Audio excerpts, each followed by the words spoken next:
Hi, folks. Welcome to another episode of Film Study. This is Ken McCusick.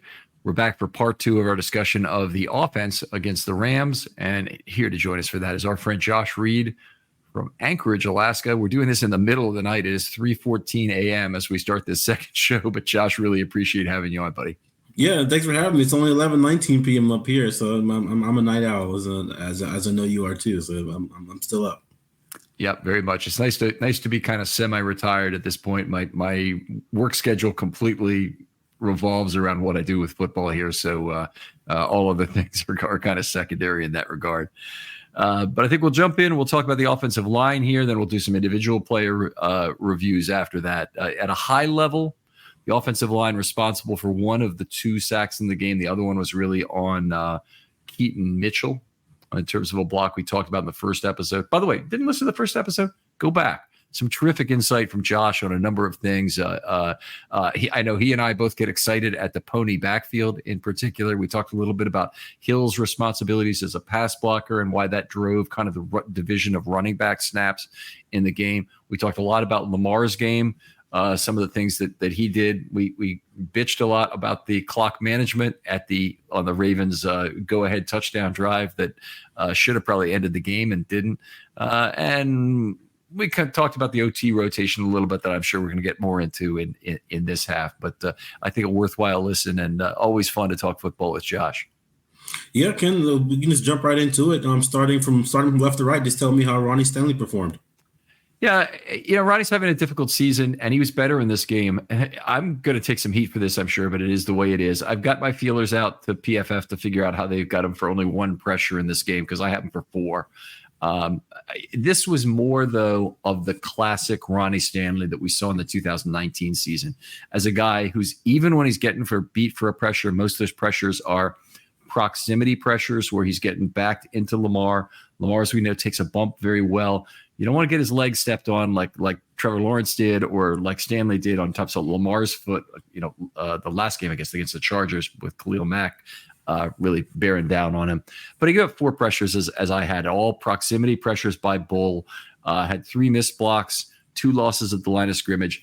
The one block that I hope he'd want to have back and is one of the ones you really need to avoid at all costs because this could have ruined the Ravens for the playoffs if it had worked out the way it is he blocked his man across the line of scrimmage and into the back of the legs of Simpson, Linderbaum, and Zeitler all on the same play. And every one of those guys went down in a single heap. And, that's how the roll-ups occur, that you're really better off letting Jackson take a hit than letting 3 offensive linemen potentially take hits on the back of their legs on the same play. Even one offensive lineman taking a hit on the back of their legs on the same play. But that was a very dangerous looking play. Yeah, I mean, that's a play that he's been injured on before in his past. Exactly. Somebody going in the back of his legs or rolling over his ankle. So, yeah, that's definitely one you got to be wary of.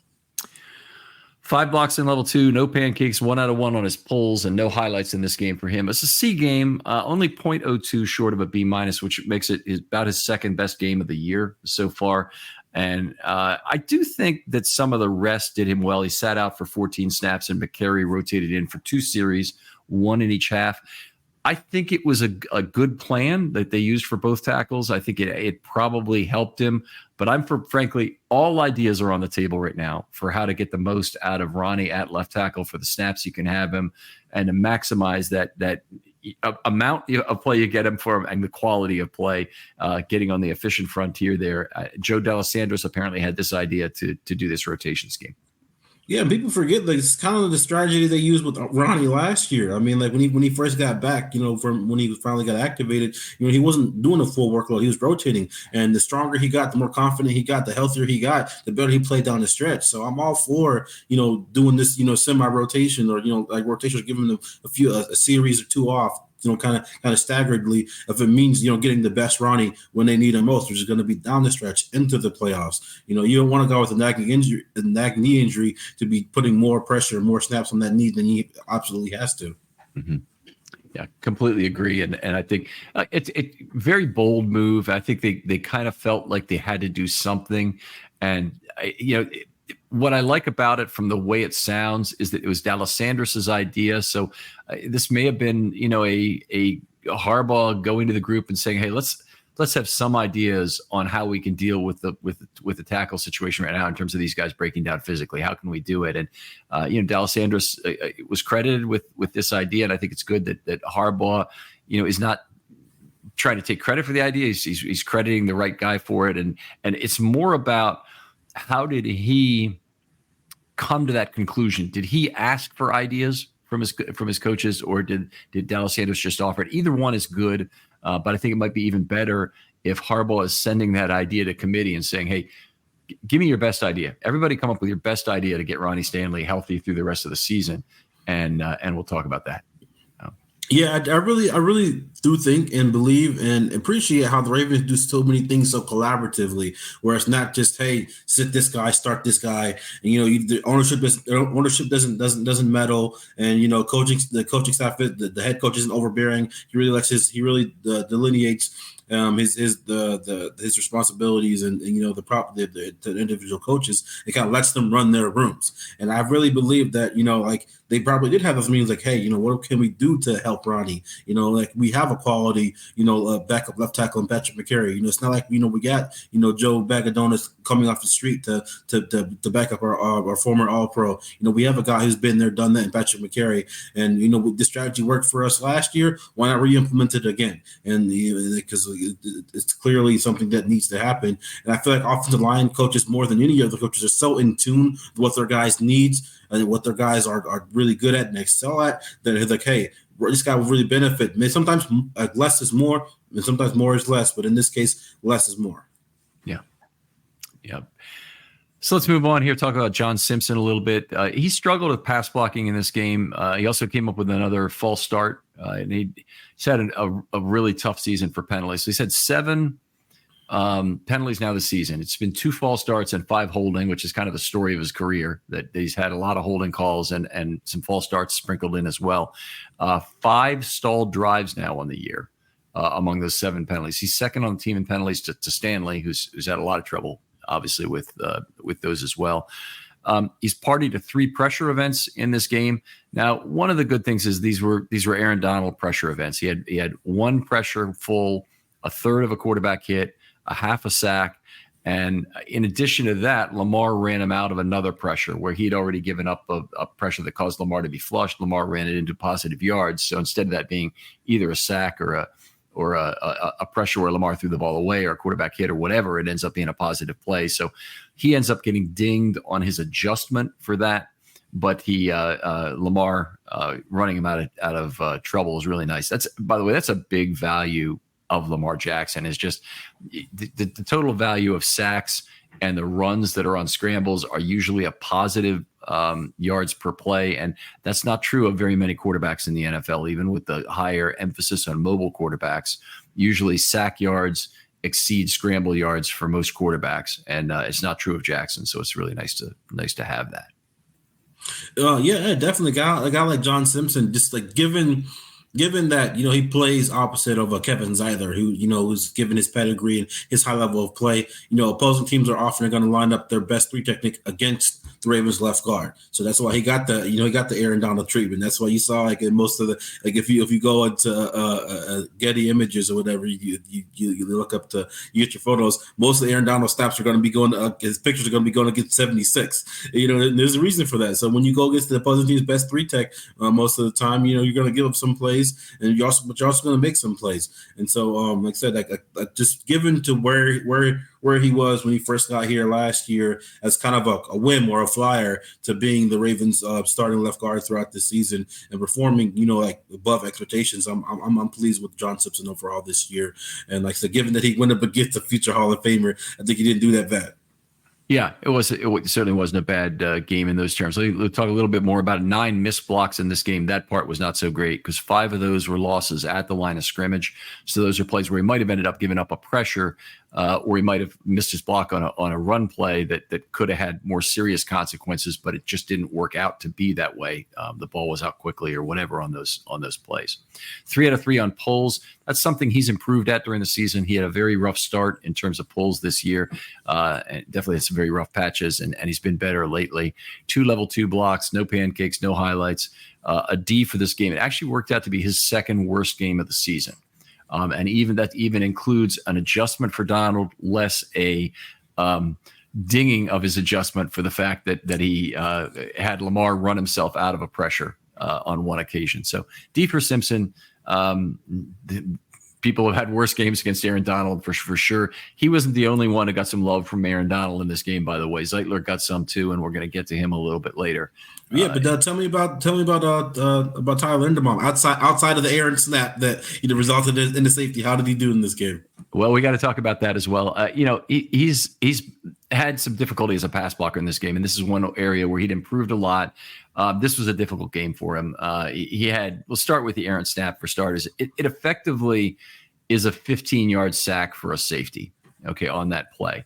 And so I had trouble kind of putting together how I wanted to score it and reflect it appropriately, because I've got several tools in the box. I can take his entire adjustment away, but that really wouldn't have been enough.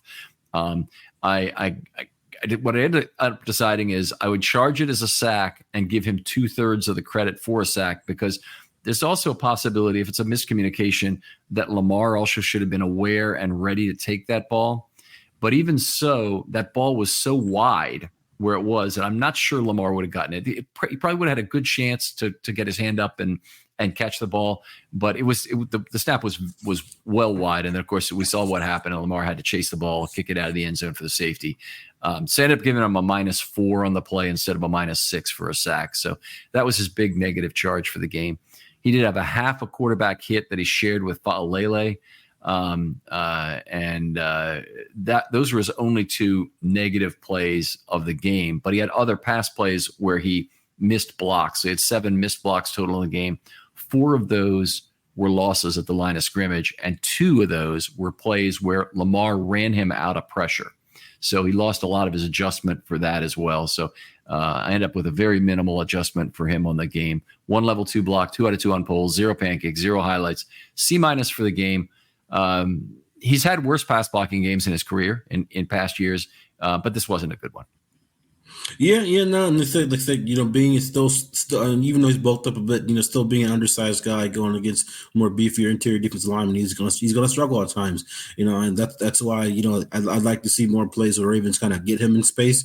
I mean, I just think back to that. Was he one of the blockers on? Yeah, on Mitchell's 60-yarder against Seattle. Let me see some more of Tyler Linderbaum doing that kind of stuff. I'm not saying that he can't go head up with the nose tackle, but he's at best when he's on the move, and he can take out some of those level 2, level 3 guys.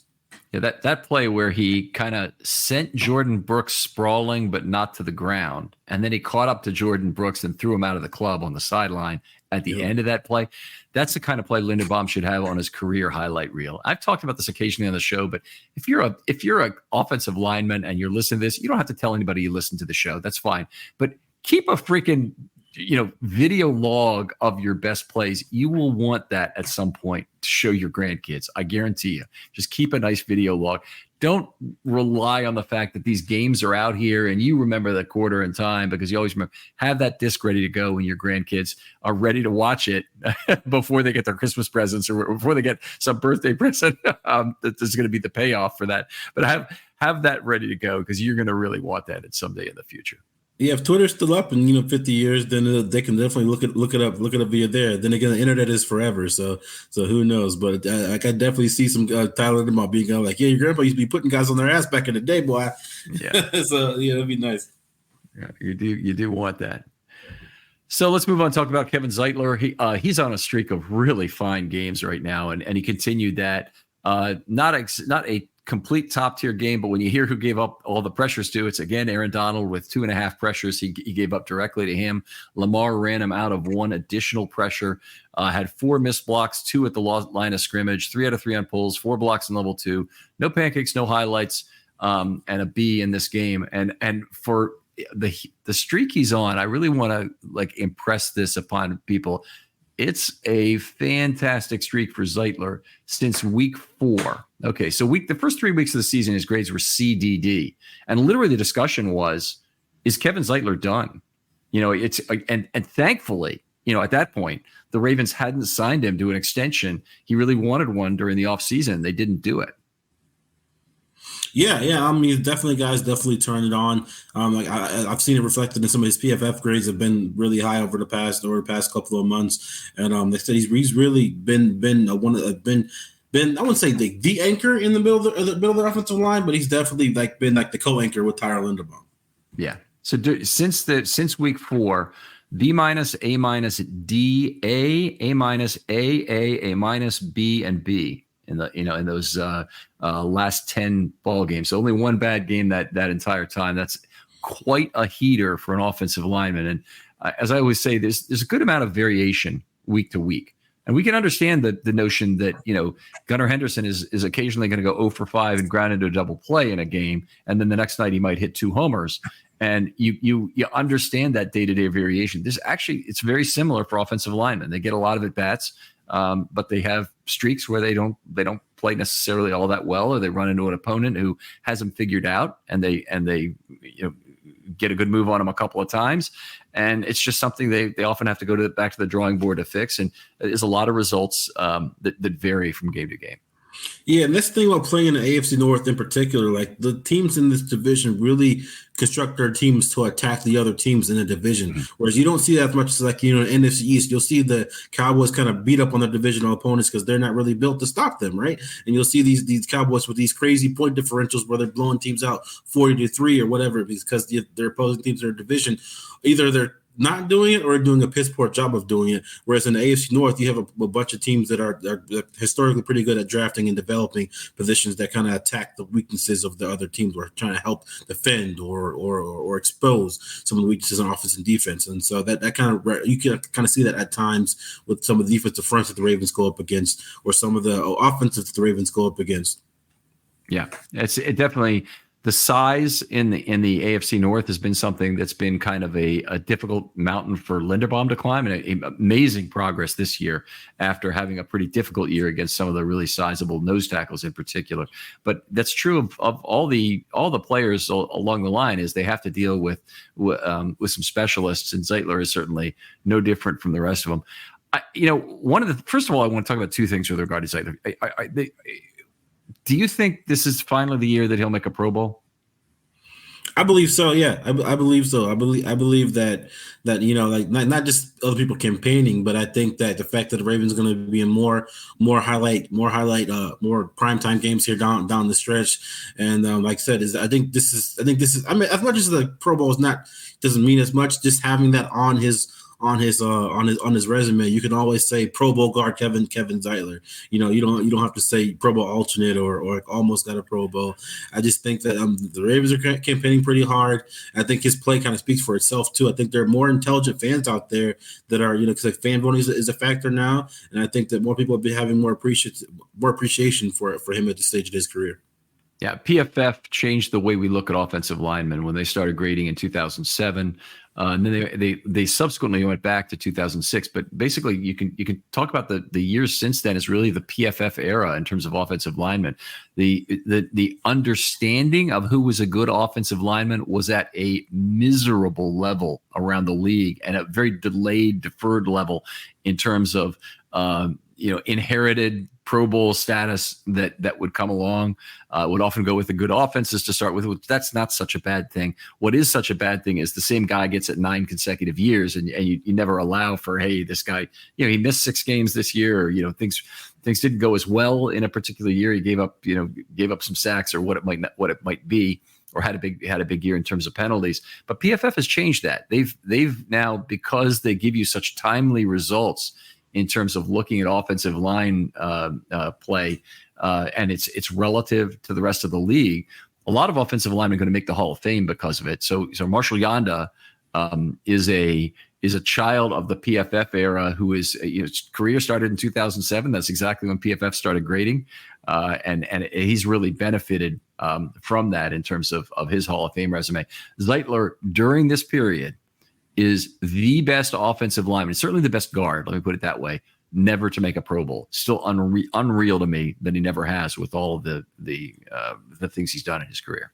But yeah, like I said, a lot of it goes with name recognition. People go with like to turn to the best offense or to that guy like, oh, this guy's made three straight Pro Bowls and stuff like that. So I definitely think that plays a factor in it. But also like you were saying with the PFF thing, not only do they have those grades, but it's the propaganda. They put them out every week. Like you have the main PFF account tweet it out, or you put it out there and put it in an article. Then you have because they have PFF Ravens or PFF, this like the next person we're going to talk about, Morgan Moses. I just saw earlier today, retweeted it, that he's the highest. He was the highest graded tackle in the league this past week.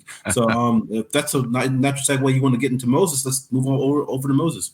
Yeah, absolutely. So I think I said a B for Zeitler for the game. Yeah, Moses, very effective. He was able to sit for 8 snaps in this game. So did not get replaced as much by Fa'alele. I think that's probably appropriate. Nice to see Fa'alele get some live fire out of this too. It wasn't all about Moses. And it's obviously not all. I guess Moses did not need the same amount of rest that Ronnie Stanley did by only missing 8 snaps. They might have found another place to get Fa'alele in.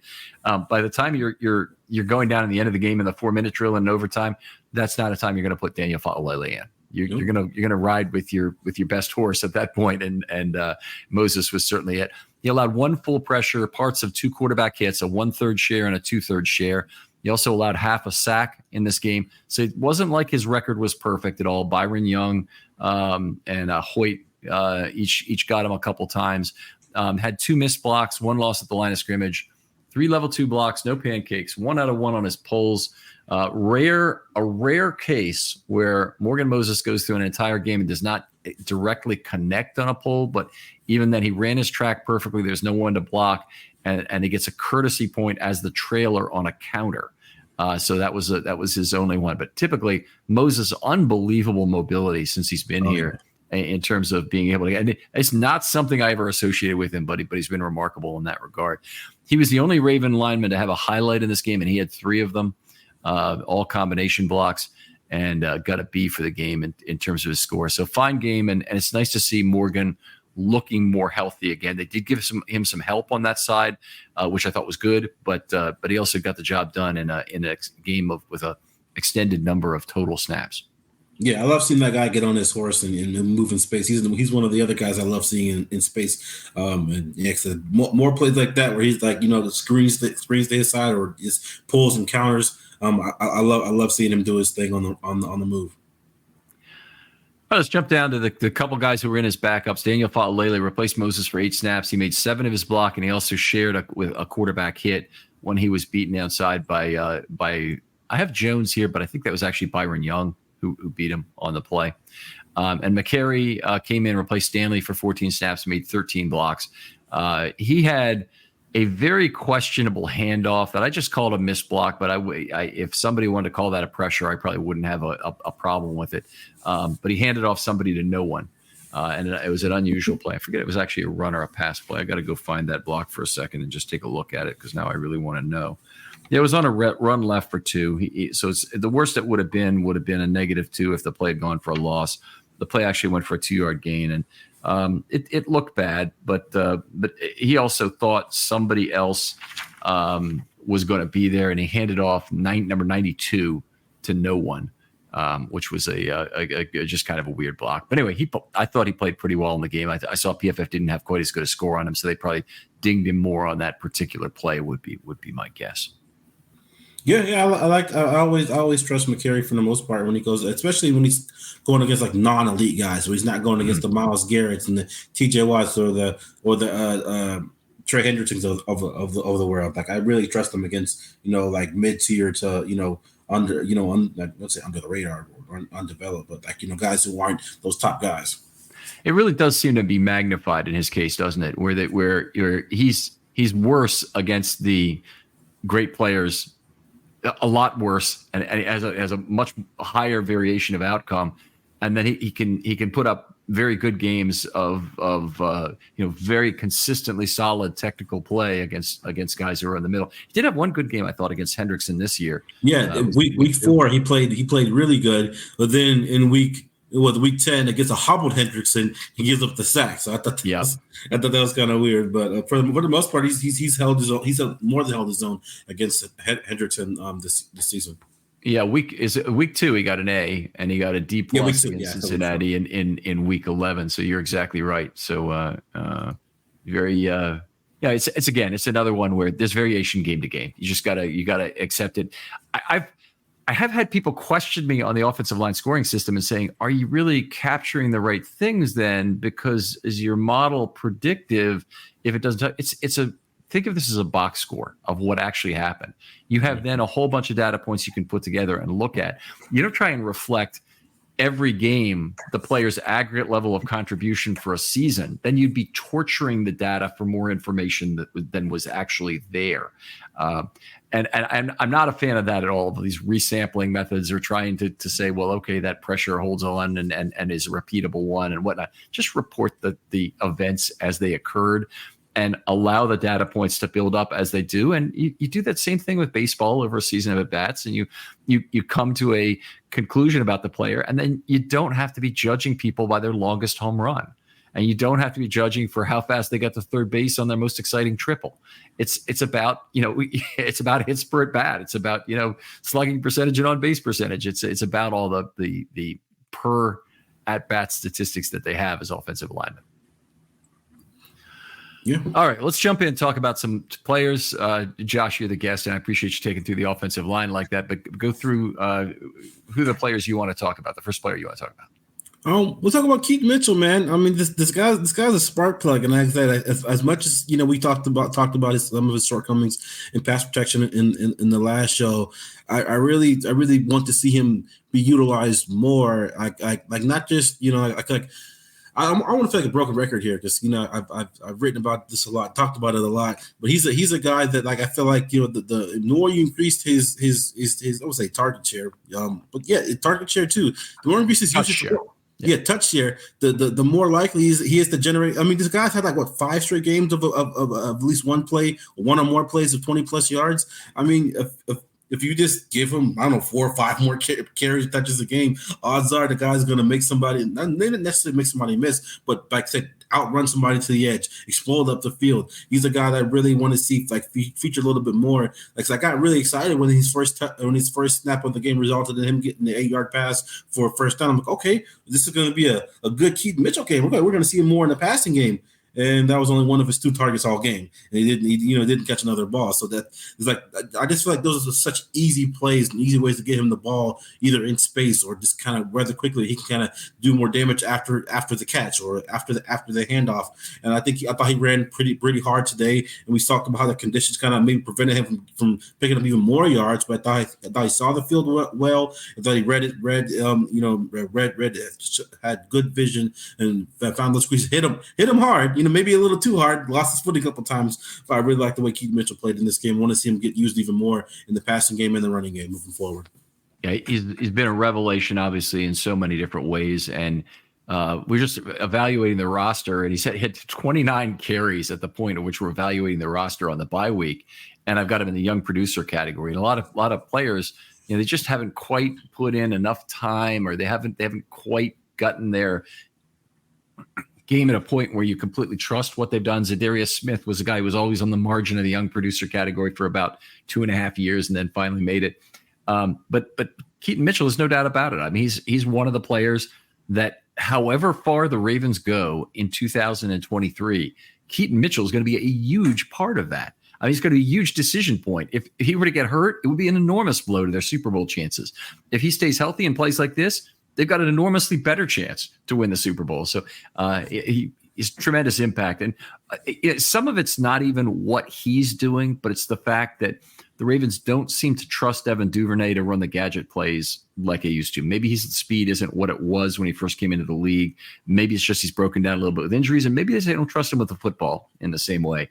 But they haven't used him as a receiver as much as they did last year, obviously, and they haven't used him as much even as a gadget player where they used him to beat Cincinnati, for example, early in the season last year in the home game. But the other guy they haven't really used in that same way is Justice Hill. They used him a lot as a blocker. They have gotten the ball out to him in space, but they really haven't been able to make much of him as a receiver in his time. He's basically been a very yards per touch guy in that respect. Decent runner. this year, so he's had a solid year there. That's not the problem. The issue has been they don't really trust him with a lot of the gadgetry that they trust Mitchell and Flowers with. And if Flowers is your only guy, then Flowers is going to be underutilized on longer passing routes. So Mitchell's explosion onto the scene is, I think, will have a very positive long-term impact on Flowers' ability to run more deep routes. Yeah. Nobody on this team right now can turn the corner faster and better and more explosively than Keaton Mitchell. I mean, the guy's guaranteed almost every time to at least, even if it's blocked poorly, like he can still get gain, like turn like what would look like a 4-yard loss to a 5-yard gain because he's just that fast, just that explosive, and he runs surprisingly hard and well, through contact for a guy his size. Yeah, I've been very impressed by that. And, I'm kind of reminded of Ray Rice in terms of what we see there. He doesn't have the same exact body type as Ray. Ray was, not as fast as Mitchell, but Ray's calling card was unbelievable contact balance and the ability to, in a lot of times, stick his hand on the ground. Put the hand down, put the hand down and stay up. To get down. And it generally takes a shorter player to be able to do that effectively. Mitchell is of the correct stature for that, just to put it as bluntly as possible here, or as euphemistically as possible. You can't do that. A 6'2" running back is just not going to have the same ability to get his hands off the ground. He can help you in other ways, but Mitchell's the right size to be an explosive through contact running back. And he's just been very effective at it. He's got 14 missed tackles forced, I believe, already in something like 38 runs on the year. So very high missed tackle forced rate. A lot of it was in that first game against Seattle or the Lions, whichever one I think it's the Lions that he had the big first game. Yeah, no, it was the Seattle. He had the big first game. Lions, he had that one touch for like 11 yards. Okay. That was just a taste. A taste of what was to come 2 weeks later when he would explode and go off. And he's yet to have a game where he even has more than, I think, like 12 total touches. I think he's only had one game where he's carried the ball more, I think more than 10 times, or at least 10 times. So he's a guy, like, we kind of had this. People were kind of saying the same thing with J.K. Dobbins. Like, let J.K. Dobbins off the leash for the longest time, and then it took until last year for him to get his first game with over 15 touches in a game. So I'm not saying give Keaton Mitchell the J.K. Dobbins heavy workload that he wanted, but I'm saying just use him more, because the more often you use him, the higher probability that he's going to create more explosive plays. And because there are times when the Ravens offense kind of falls into these lulls in the middle of games sometimes where they need a spark and need some juice. You're not always going to be able to get that from the passing game, whether it's because a guy drops the ball, or whether the defensive back covers blankets him in coverage. But you can't stop a handoff, unless you blow it up in the backfield. You can't stop a handoff. So the quicker you can get this guy the ball in his hands, the quicker he can potentially make an explosive play. And I just want to see that happen more often down the stretch here, because I just feel like it's going to take this. As much as we don't want to talk about the deep passing game evolving and clicking on all cylinders, Get Keaton Mitchell clicking on all cylinders, man. That's the guy who can really carry this team, but really provide some extra juice to this team right now. Yeah, and he won't necessarily be the guy who closes out games, which is going to be another restriction on his total snap count, because as the game goes on, it becomes harder for you to get him those first contact in level 2 opportunities where you really get the ball to him in space, and then he's devastating. I mean, anytime you get him into level 2, it's he can outrun somebody, he can run through an arm tackle where a guy thinks he has an angle, gets there, gets to a point where normally against a lot of backs he'd drag the guy down, and Mitchell's by him too quickly, or through the tackle too quickly to do it. I've loved just watching him from that very first touch against the Lions, and all through those runs against the Seahawks where it was just 9 yards, 10 yards, 11 yards, and then 40 and 60. This is, if you're not excited by that, by seeing that, you don't have a pulse in terms of watching football. So anyway, I love the way he started off here. Talk a little bit about Flowers in this game in terms of his success. Obviously, had a really fine fourth quarter. The one play where that was kind of wasted was Lamar getting spun around. I'm trying to remember. I think it was Donald. Yeah, it was Donald. Yeah, it was Donald. Yeah. Yeah, spun around about 360 degrees, finally getting a pass off, and then have Flowers drop it, which was unfortunate. Yeah. But Flowers really did have a fine game. He's not picking up the kind of yards per target we'd have hoped since Andrews was out. And this was a game where they certainly could have used him, but then he came up with two of the biggest plays in the game and a couple more plays on that final drive where he got down quickly, he was managing the clock and no one else was on that 4-minute drive. And then he of course was free for the touchdown on the Aguilar enhanced safety removal play. It's using him in a way that they need to figure out how to do it. I mean, they basically need to figure out how do you drag that safety away. And there's two. I'm gonna get excited about this and talk too fast for my thoughts sometimes. But there's two things going on here. One is you want to get the safety out of the way to get Flowers the catch, which happens. But there's plenty of other times you want to have Flowers drag that safety attention and create an opening for somebody else. But running those deep overs like they did on that play is something Ravens need to be doing more of. That needs to be a focal point of the offense where they're getting the, Isaiah Likely throws, Mark Andrews throws, your Odell Beckham slant plays. Actually, that's probably not a good example, but some extended plays to Aguilar that might be a crosser on the field or a crosser on the field to Beckham. They become available because you got these clear out players like Flowers drawing the attention of first and second level defenders or second and third level defenders. It's something that you've got to do more of, both to get him free and to get others free. Yeah, man, that's one of my favorite plays. Back when I used to play Madden, addictively, those play action crossers, man. Just you had got that clear out receiver, and and Mark Andrews coming open underneath. I used to eat on that all the time in Madden. I love to see that more because I see so many other teams do it, religiously. I'm just like, man, how can the Ravens do some more of that stuff, man? God damn it! And but as far as Zay's average at the target lowering, I kind of expected this a little bit with the loss of Andrews, just because with the loss of Andrews, you kind of need a collection of guys to kind of eat up some of those intermediate targets. And I knew that some of those routes that are going to be needed for those first down routes and those little sit routes were going to go to guys like Flowers and Beckham. We can get into next if you're done talking about Flowers. Go ahead. Yeah, Odell Beckham, man, he continues to impress. He continues to come on strong. I mean, him and Zay tied for the team lead in targets. Their catch percentage is low, but the impact level is high. And that's when you can make the most of your opportunities in the way that Odell has been doing over this past month, especially the month of November. I mean, I'm all for it, man. I mean, as much as people wanted to piss him on about his lack of effectiveness to start off the season, I mean, we're talking about a guy who was off for an entire year, and then kind of tweaked his ankle a little bit in that week 2 game against Cincinnati. But this is the stretch that the Ravens needed Odell to be healthy for and producing. This is exactly what he's been doing, and I couldn't be more happy with what he's been doing. And this game was another example of that. Just like that, like I said in the first show, that double move in the pouring down rain was absolutely filthy. It was clean and it was filthy at the same time. I mean, he did that. He did that Jordan Fuller dirty on that route. And the guy bit on it, and he got his longest touchdown of the season. It was glorious. I think there's a pretty good chance Beckham will get a big contract somewhere else coming out of this year. I think I don't see him staying to play for a discount in Baltimore. I don't think even with playing Lamar and all the things that could bring you, I don't see it. But I can definitely see him going to the AFC South to play for one of two teams, C.J. Stroud or in Indianapolis with Anthony Richardson coming back this year. Two young quarterbacks who need proven veteran receivers. I mean the Texans have Tank Dell and they got a lot of Nico Collins this year, but to have that veteran guy, I mean they got the corpse of Robert Woods down there in Houston, and then with Indianapolis, I'm not sure how much they want to put in the what's that guy's name? Pittman basket or the Alec Pierce basket, but I know a guy like Odell Beckham will be great, phenomenal for two young quarterbacks on the rise who showed a lot of promise as rookies.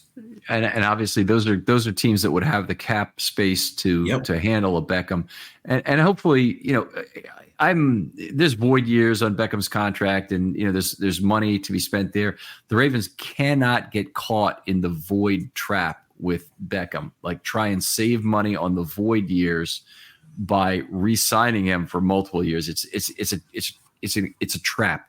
They cannot do that. Somebody's going to make a competitive offer out there for Beckham. Let them take him for next year, and be really happy with the fact that Odell Beckham has got 8.9 yards per target. He's outperformed expectation by so much, even at a fairly low target share, even with some injuries he's worked through in terms of not playing every game. He still played 11 of the 13 games so far.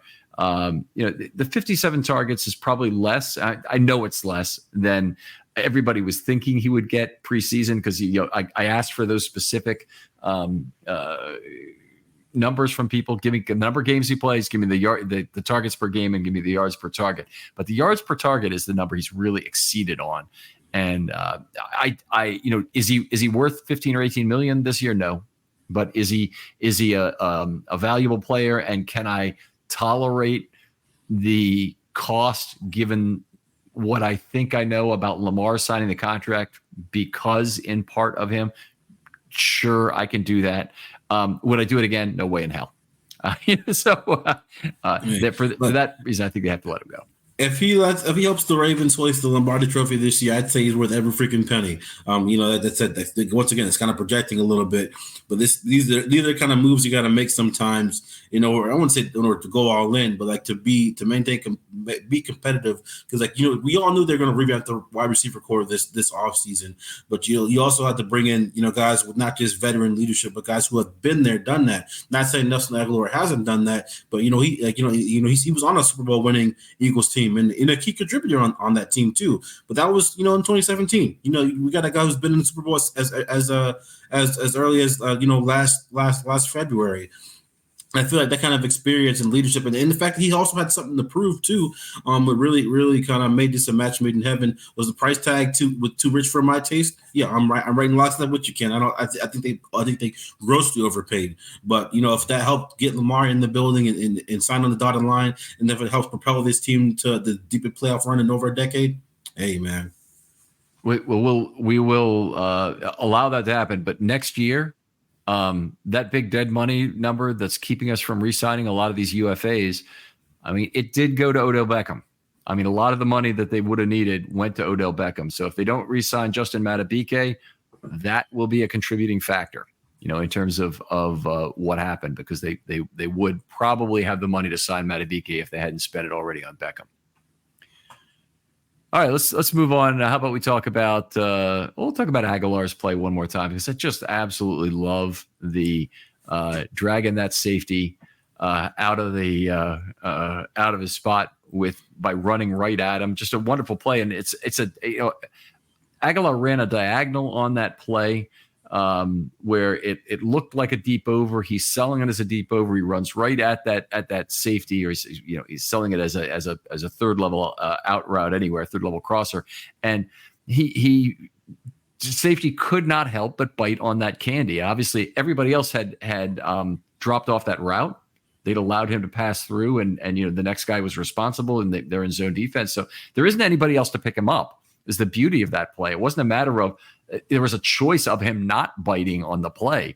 Aguilar just knew that that's what would occur, and he didn't run himself into any position to make that catch. He ran himself completely out of the play in terms of where he was on the field, and it was still extremely effective at buying that touchdown, buying that lane open for Zay.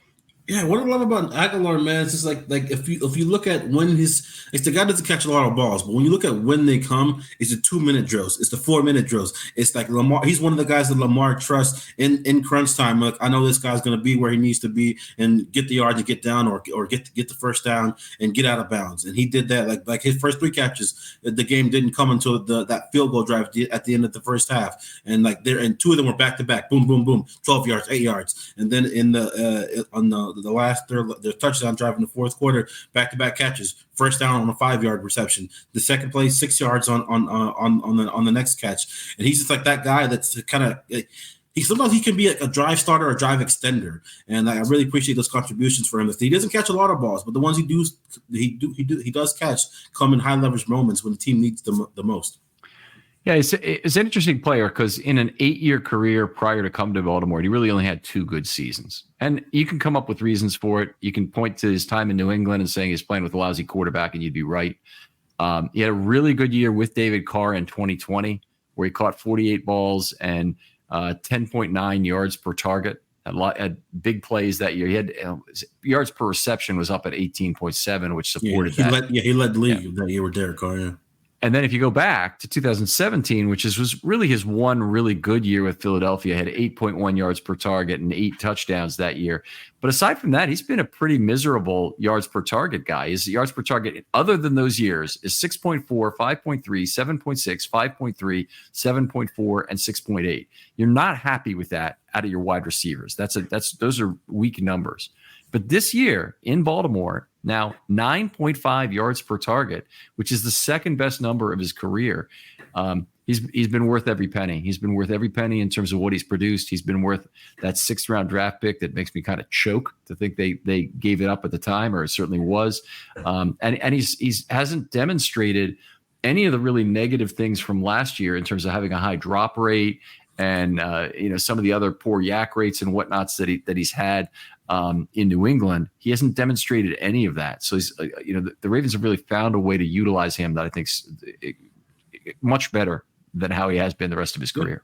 And sometimes when you don't funnel the ball to guys because you're not paying them, the big bucks, they kind of like trying to make the most of their opportunities. You'll see less focused drops because a lot of times with him struggling early in his career, he struggled with drops, right? Because he wasn't looking the ball in. He wasn't. When you're only going to get that ball thrown your way 3 or 4 times in the game, you make damn sure that you get your eyes on the ball. You're looking at it in, catching it with both hands, putting it away. And so you've seen a lot of that from him. A lot of clean catching, not a whole lot of body catching. And like I said. Sometimes less is more. Yeah. I said one other thing about Aguilar that has been very good and he's continued with this year. He's played in every game. The guy's only missed 9 games in a 9-year career.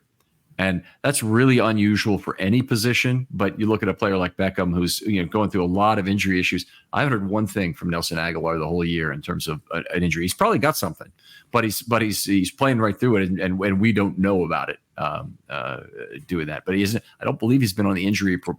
I was just going to say that I haven't seen him on the injury report not once, and I look at it every week.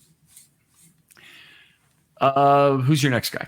Isaiah Likely. I wouldn't say this was necessarily his breakout game just because he was the beneficiary of busted coverage, but it was just another example of him stepping up and seizing the opportunity of more extended snaps with Mark Andrews out of the lineup. And I was happy to see that the Ravens didn't just use him heavily in one half like they did against the Chargers and then completely go away from him in the second half. He was making contributions in both halves as a pass catcher, and he said he got his first touchdown of the year, and he didn't just and the fact that he made sure he finished in the end zone was great too.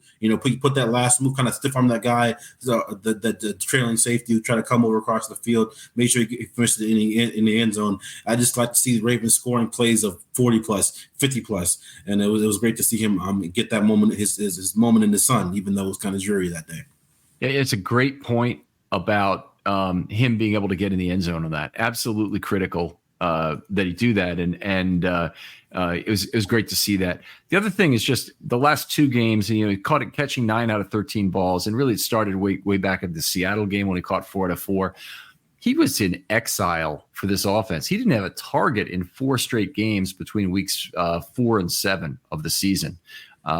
He had 3 catches out of 4 to start the season. He 32 yards, so nothing really special. 8 yards a catch is okay, of course, but his one drop, he was a huge one that helped. It was one of several plays that helped lose that game against Indianapolis. That if everything would be different right now, the number 1 seed would be all but sealed up if they had won that game against Indianapolis. And anyway, they obviously didn't. It was something that stuck with Likely for a while, unfortunately, and they had trouble reintegrating him into the scheme. He wasn't even playing a ton of snaps, but it's been great that without Mark Andrews, the light switch has gone right back on, and he's been able to be a very key member of this offense the last 2 weeks. So extremely happy with that. Yes, but then he showed more as a blocker too as well. Both him and Kolar. I'd like to see Kolar get a little bit more utilized in the passing game, just because given how prolific he was in college at Iowa State. But like I said, it's only one ball. It's so many mouths to feed. Yeah, that's always the way with the Baltimore Ravens is nobody's ever happy with their total touches, and I'm glad we haven't heard that directly from any players so far this season. Beckham probably is thinking it. He's probably thinking you ought to get more targets in this offense. When you're winning. Yeah, when you're winning, hopefully that cures everything. I'm with you on Kolar. Really sad about Duvernay too. He's on IR now, and probably a pretty good chance we don't see him again this year. Would be my guess. If he's on IR, he's out for 4 weeks. If he comes back at all, it would be during the playoffs. If he's available during the playoffs, I don't know if the Ravens bring him back because they really haven't utilized him so far this year. So it's been kind of a lost season for Devin Duvernay. And I hope wherever he goes next year, he lands on his feet, and the Ravens fans hopefully realize what he's contributed to the organization since he's been here. He's going to one of 3 places. He's going to the Rams, the Niners, the Texans, or somebody else who runs some variation of the Shanahan scheme. That dude is, like I said, for all the comparisons he got to Deebo Samuels, throughout his career, he's like a match made in heaven. One of those offenses, even if he has lost a step a little bit, that kind of dynamic skill set is something that those teams would definitely get the most out of him. And I'd be happy for him, especially if he ends up letting the Ravens any sort of compensatory pick. I doubt it, but it'd be nice to see Duve thrive somewhere else. How about Miami? Possibility for him? Yeah, that was the other one. Miami. I know they have Cedric Wilson and Tyreek Hill and Jalen Waddle and even Braxton Berrios, who's a former Pro Bowl returner in his own right. But like I said, those kind of offense, they can never get enough of those kind of guys. They River Craycraft and all those kind of shifty, gadgety guys. They eat those guys up because they churn them out and they use them a lot.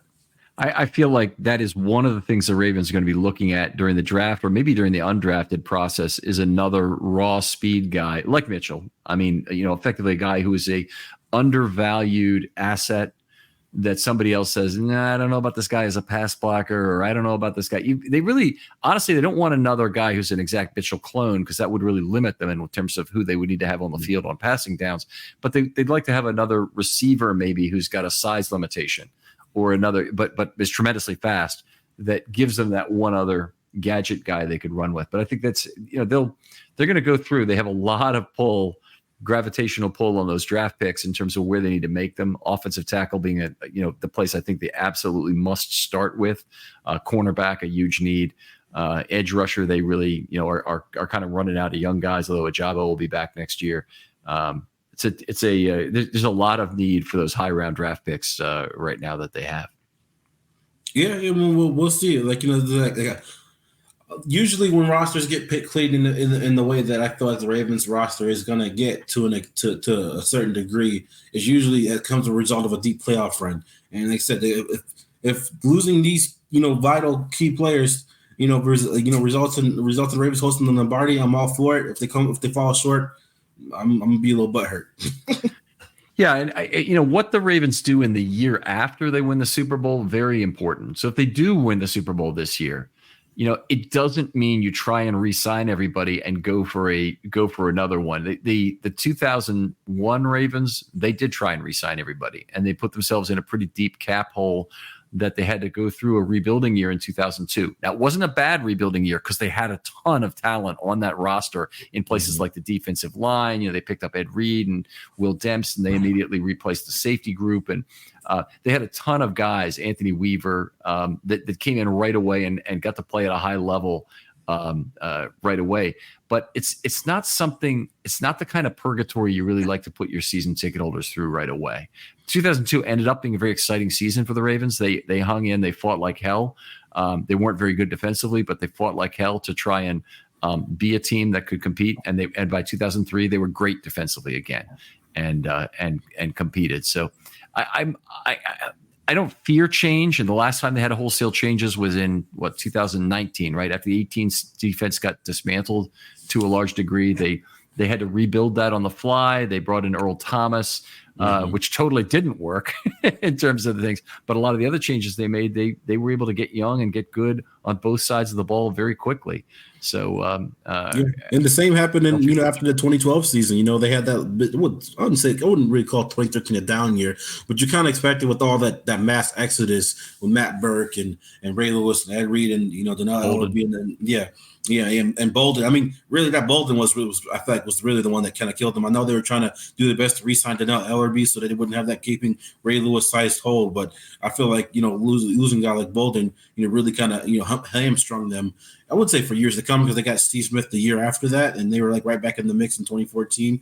But that 2013 season, I feel like that team with Anquan Bolden would have made the playoffs.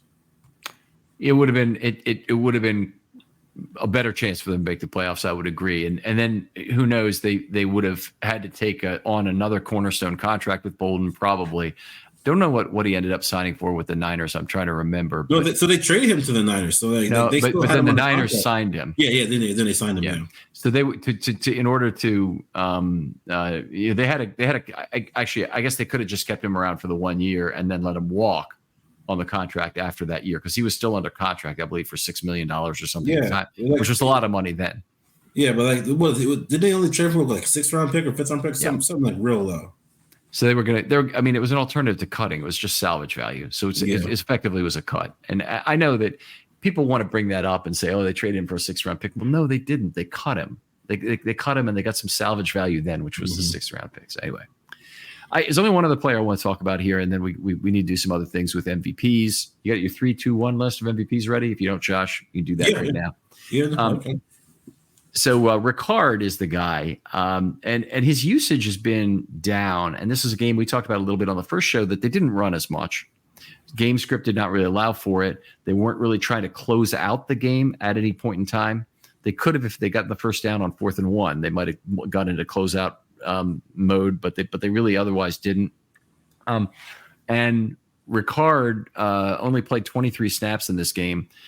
Used a lot as a blocker, but he was extremely effective. The 27-yard run, he was effective. He made a good set of pass blocks, generally speaking, in the game. Very happy with how he played in this one. It's just a reduced usage. And it seems like there is kind of a ceiling on his snaps in the Monken offense that is just going to be lower than it was with Roman. Roman basically wanted him in there almost every single play and would play him about 2/3 of the snaps maybe.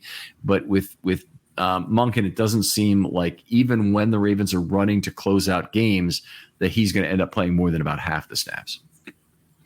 Yeah. I mean, he's a guy that, like I said, we all kind of foresaw that his role would be diminished. But for those people who were thinking he wouldn't have a role, I think you're out of your mind, because like this was the fact that, like, when Monken took this job, he took the job with the understanding that they were still going to keep some of those fundamental, Greg Roman run concept, which involved fullback, and Monken never shy away from not wanting to use Patrick Ricard, because the guy's a weapon.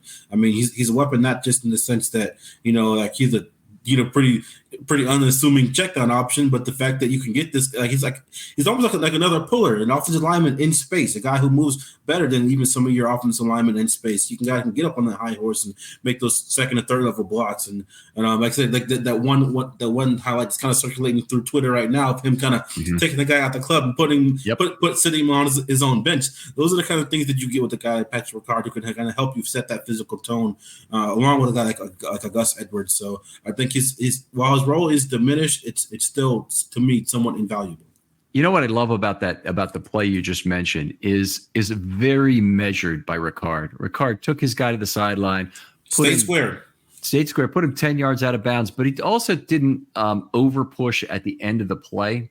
He took him out of bounds and he left him there. And normally a guy goes to the sideline, it's a smaller player, it's a receiver, or it's a running back making that block. All of a sudden there's 6 opponents all around him, like kind of pulling off the player and getting physical with him. Nobody's screwing with Patrick Ricard at the end of that play. And they aren't, for 2 reasons. One is he's huge, and it's a losing proposition to try and go after a guy like that. But the second part is he wasn't overly physical with the guy he embarrassed on the play. He just drove him out of bounds in the way anybody would say, yeah, that's the way I'd want to make that block. and players respect that kind of stuff too, Ken. I mean, honestly, they're like, damn, that was nice. Because especially when offense like Sean McVay, where they get a lot of their guys on the move and try to get square, make those kind of blocks. They probably appreciate that kind of stuff more so than even other teams would. So I appreciate the measure. His technique was great. His temperament was great, and the execution was great. All right, fantastic. Let's take some mailbag questions, and we'll come back and do our MVPs in just a minute. And if you have questions, by the way, or comments, stick them out in hashtag Film Study Mailbag. I want to make more use of that. I want to maybe have an opportunity to do a show that's immediately after games. So get your offensive and defensive questions in early if you can. And I might try and take them on Sunday night if I have enough. All right. Let's have one from Mr. Ed, now at Vengeance, VENGNCE on Twitter, is a guy who's been around for a long time and good friend of the show. He says, is there any tendency as to the lack of fullback flat catches this year? Ricard has been a viable check down. I think he means in the past. We really have not seen flat catches in the Monken offense very much. That was a staple with Vontae Leach for years, and pretty much the only route he would run was that 0 yard or the 3 yard out he would run. Ricard ran it a number of times. We saw 3 times in that Tennessee playoff game on one drive to get him going in the second half. But we haven't seen very much. The one big play out of Ricard this year is obviously the one that was downfield for 30 plus yards. Yeah, against the Lions. I wouldn't mind seeing more of that. I just love giving Lamar like easy throws, especially if teams aren't gonna honor respect Patrick Ricard in the pass and underneath passing game. He's a guy who's like slimmed down over the years. He can scoot. So like, I'm all for incorporating Patrick Ricard like in the underneath passing game more, especially in those situations where you kind of just like you need to get a first down or just like need to get a positive play on first down. Or even a little sneaky something on near the goal line or on short yardage kind of stuff. All right, here's another one. This is from AngeLove85. Now, he or she has been a terrific contributor recently. I think it's a she because it's at Nikki622A. Hi, Ken. So excited to listen to this pod. Can you explain the rationale between clock management for the last drive? Since it was 4-down territory with over 4 minutes left, wouldn't some run plays heat up clock? Also, thoughts on the tackle rotation moving forward. So let's start with the 4-minute drive. I think we've kind of expressed ourselves in this in terms of some of the frustration of yes, I thought that was very bad in terms of not getting clock ran out. And it was one of the real weaknesses in how this game was coached. There are plenty of other things where it really worked out well in terms of the coaching, but this was an area where I didn't think they managed the clock very well. Yeah, we talked about in the first show. I'm locked up with him in there with you. You had a 4-minute offense that you had to execute, and you executed in 3 minutes and 25 seconds. Yeah. So, what about the tackle rotation? Do you think the Ravens stay with that the rest of the regular season? Yeah, I think especially part of me think it'll be somewhat opponent based. And also, if you're really running the ball well and kind of scoring quickly, or if you're like when it comes to the Week 16 matchup against San Francisco, I don't know if you want Patrick McCarry out there against Nick Bosa, even if it is for a handful of snaps. Same. They got Chase Young on the other side too. I don't know if you want Daniel Falele out there against Chase Young, protecting not Lamar's blind side, but just those are 2 elite edge rushers that you're going to be dealing with, and especially late in games. Now, if it's like early in the games, or if maybe you get a lead on them early, and kind of want to lean on them more in the run game, I'm all for it. Keeping that rotation up. But when it comes to gotta have situations or pass heavy scripts as natural ebbs and flows of the game, you want your best guys in there protecting your $250 million man. Yeah, I agree completely in terms of how you laid that out in terms of game script and when you're in a mode where you have to catch up, have to pass. That's one thing. I think they will look for every opportunity to rest those guys, end of games, blowout games. If they've got a chance, they're gonna want to do that. Unfortunately, it's not obvious that the Ravens are going to have blowout games. They might. They might blow out Miami. They might blow out Jacksonville. They might get a chance in Week 18 to rest some starters. And if they do, I think it's quite possible that Stanley and Moses might be active. Top of the list. but just or they might be active and they might just ride the bench. And the two of them are play the start and play the whole game. And you there's going to be a whole bunch of players you're going to want to sit. You're going to want to sit Marcus Williams. You're probably going to want to sit Kyle Hamilton, even if he comes back and plays before then.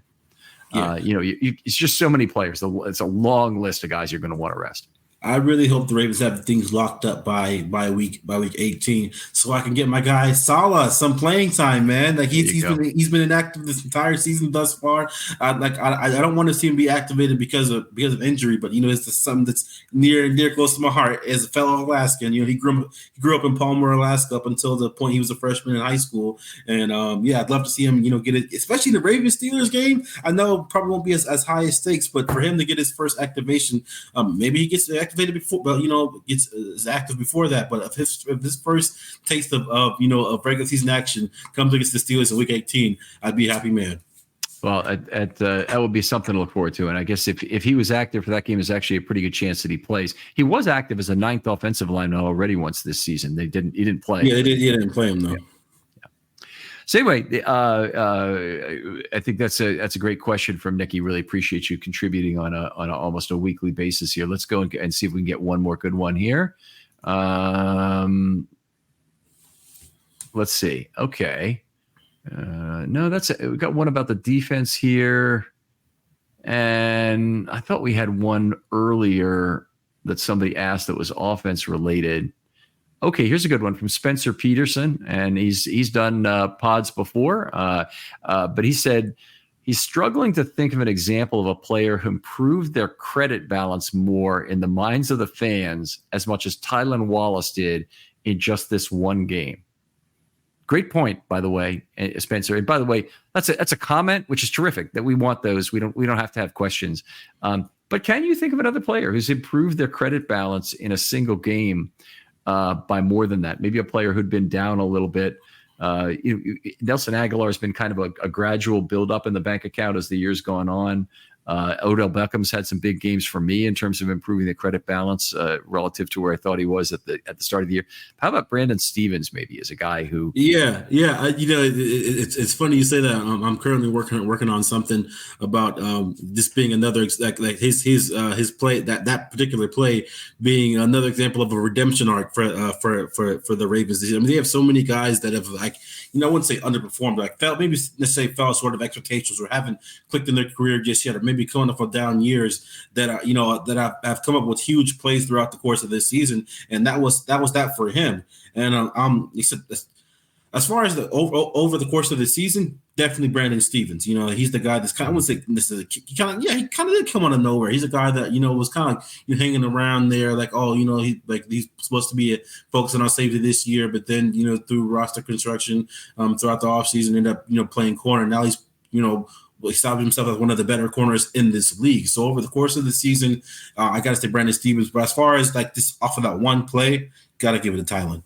Yeah, I agree on the one play for Tylan. The other guy on the Ravens, I think, who deserves credit for improving his game the most from last year to this year would be Linderbaum, who was frankly grossly overrated by PFF. It's not that PFF did anything wrong specifically, other than they combined their grades wrong, and people were not looking at those pass blocking and run blocking separately and saying we've got a pass blocking problem here, although he's already a great run blocker. And now he reshapes himself. He did some things to make himself a better pass blocker. It showed up in terms of him now transforming himself into being one of the better pass blocking centers in the league, which is nice. To me, that might even be a bigger change than Stevens. Stevens had already kind of been, not that I really had unreasonable expectations, but I had hopes that he could at least be an average corner based on how he finished the last year. And, that's where the Ravens' area of need was. And what was really special about Brandon Stevens is that he's jumped in and he's filled exactly the need that the Ravens had. Tyler Linderbaum, there's never any question, but he was going to start at center both last year as a first-round pick and then this year again. So, but his level of play has improved by so damn much with that pass blocking improvement. Absolutely. All right, let's talk MVPs. We'll take them down 3-2. We'll count them down 3-2-1. Who's your number 3 guy? All offense, right? All offense. Number 3, I'd go with Odell Beckham, man. He's a guy that going against his former team really stepped up for the Ravens in this game, led them in receiving yards, tied for the lead in targets, came up with some huge aside from the touchdown, the dude came up with some huge conversions for chunk gains too, going down to the ground to get a ball, working the sidelines to get a ball, and like I said, even though he only had the 4 or 5 catches, he really made the most of them in this game. Yeah, outstanding game for Beckham. He's my number 2 guy in terms of yardage. He's really getting it done right now. Yards per target Just a big improvement over what he was doing early in the year, and the Ravens really need that. They need someone to step up in terms of continuing to convert on yards per target opportunities. Beckham really took advantage of the game conditions, I thought, and he was the best at doing that. His double moves, and he had time to make double moves in this game. They didn't really connect on a deep ball to him where he was matched up against a receiver. They did complete, obviously, the touchdown pass that was decidedly deep, where he wasn't matched up against a corner, I should say. But the reason he wasn't matched up against a corner there was that he lost the corner in terms of his move. But he really took advantage of the field conditions and the extended play to make good plays. My number 2 guy. So I guess we go to my number 3 guy next. Yep. So my number 3 pairing I cheated is Flowers and Aguilar. Flowers not a huge game in terms of yardage per target, but that combination on that play followed by Flowers' conversion of the 2-point play, just absolutely enormous. And I can't leave Aguilar off the list because he was such a big part of setting that up. It's funny because those 2 guys were my number 2, just because of the game-winning play and the part that they both played in it. But just like Zay with his his entire fourth quarter really, and then Nelson with the party play, that game-winning touchdown. Zay, I never heard of the term octopus before, but because he got the touchdown in the 2-point conversion, he got the octopus. Both of those guys coming up clutch for the Ravens when they needed it most on that final drive of the fourth quarter. They get my number 2 MVP spot split down the middle. All right, your number 1 guy. Gotta be Lamar Jackson, man. I mean, you gotta be Lamar Jackson. I mean, the man, the myth, the legend. I mean, just some not the arm, because like people always want to make a big deal about his arm ankles, but some of the platforms and non-platforms this guy was delivering some of the passes from. I mean, you got times where you got guys literally draped over him, whether it's Aaron Donald in his face, Hoyt or whoever it was had him wrapped around the legs on the 2-point conversion play. I mean. Just the way that he truly is the tide that raises all ships in this offense, the ultimate equalizer, the ultimate elevator. I mean, he masks your deficiencies and elevates the things that you do well on offense. And I can't say enough about Lamar Jackson, man. I mean, I know his stats don't necessarily tell the story of the truly transcendent season that he's having this year, but to me, this game was just another in the long list of masterclass pieces that he's had throughout his career. Yeah, it was a very good game, no doubt about it. One interception, underthrown ball, I can live with that. Given the other balls he had on target in this game, really his effectiveness as a runner was a big deal. He slightly outperformed his opportunity set as a passer. But it's what he did as a runner to get away from pressures in this game really saved the Ravens from getting behind the sticks more often and having less of a chance to convert on some series during the game. So I think he's the obvious choice. It's not a game where there were a whole bunch of individual standouts offensively. So it's a pretty easy game to pick Jackson. There wasn't a 120-yard rusher in the game that just had to get it, and there wasn't a 100-yard receiver with 2 touchdowns that need to get it either. So Jackson is kind of the obvious call on this one again, and the boring answer, but the right answer, I think. Oh, most definitely. All right, Josh, always a pleasure to talk football with you, even between 2 and 4:30 in the morning, which we've done again tonight for the 100th time. Probably not quite that many, but a lot of times. Tell folks where they can find your work online. Well, you can find all my Ravens content at BaltimoreBeatdown.com. Try to churn out daily content for them as much as I can. And between that and my full-time job up here in Anchorage, Alaska, working for Anchorage Daily News, you can find me on Twitter at JoshReed907. That's where I post a lot of my stuff and engage with my readers. All right. I've got to take the time sometime to look at your stories in the Anchorage Daily News and just take a look at that. I hope it's not a case where I'd have to be out there and get a subscription or to look at it, or there's only going to be one article or something like that. But maybe there's an archive somewhere you can just share with me personally of a story or two you've written for up there, because I'd love to read your work of covering local Alaska sports, and I think that'd be a lot of fun. Yeah, I covered some national stuff too. I mean, there are players, like there are athletes and people from Alaska who are out there doing doing great things beyond our borders. The top ranked women's volleyball team in NCAA right now has a girl from Soldotna, Alaska, Andy Jackson, the star freshman. Wrote a whole feature about her last week, and there are guys, J.C. Schumacher, who attended school up here. He just won his first World Cup. He didn't win, but he got his first World Cup podium finish. And I've done stories on those people, and I've done stories on the guys in the NFL who are doing stuff. But whenever you want to look at some of my stuff, man, just let me know. Like even if you don't have a subscription, people who don't have subscriptions, they want to read my stuff, I can always send them a copy of the text. Okay. Hey, that'd be great. And feel free, Josh. I'd legitimately love to read that, to get a handle on how you write up a nice human interest piece, which it sounds like a lot of this is, in terms of there's a human interest piece to a lot of these Alaska. And the pride really shows through in terms of, are you Native Alaskan? I know I've asked you this before, but I can't remember. Were you born up there, or were you born somewhere down the lower 48? I was born and raised in Anchorage, Alaska, graduated from West Anchorage High School in 2014.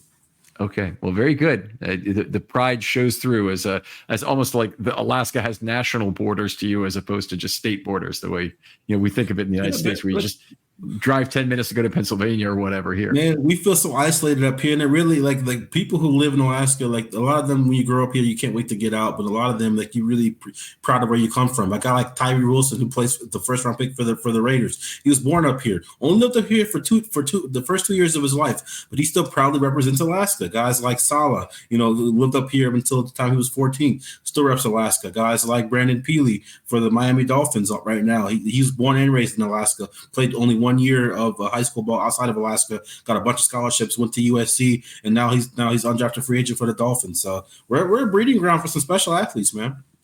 All right, my friend. Other folks out there, if you'd like to be on a Film Study short, hit me up. DMs are always open on Twitter, as you know. Love to get more questions in #Film Study mailbag. Hit us up. Start hitting up with questions or comments right after the game if you'd like me to address them on a special episode on Sunday after the game. So it's just an opportunity to get another little short content out there. There are some great questions. There's one today I had to say, we need to set this aside for a short of its own. The question is too good to handle, and it's probably a 20-minute question all to itself. But I'm looking forward and hoping the guy wants to do a short on that. But I want to hear your thoughts, and this is how I meet new people and eventually find people like Josh who get on and talk about offense or defense, or they're on all off season. Josh is extremely prolific as a writer, and so he comes on for the draft. He comes on to evaluate, these 2-player shows and all the various series that I run during the off season. Josh always seems to be a part of those. So really have appreciated that relationship with him, and I hope to build it with more people. Josh, thanks again for coming on. Thanks for having me as always, Ken. And we'll talk to you next time on Film Study.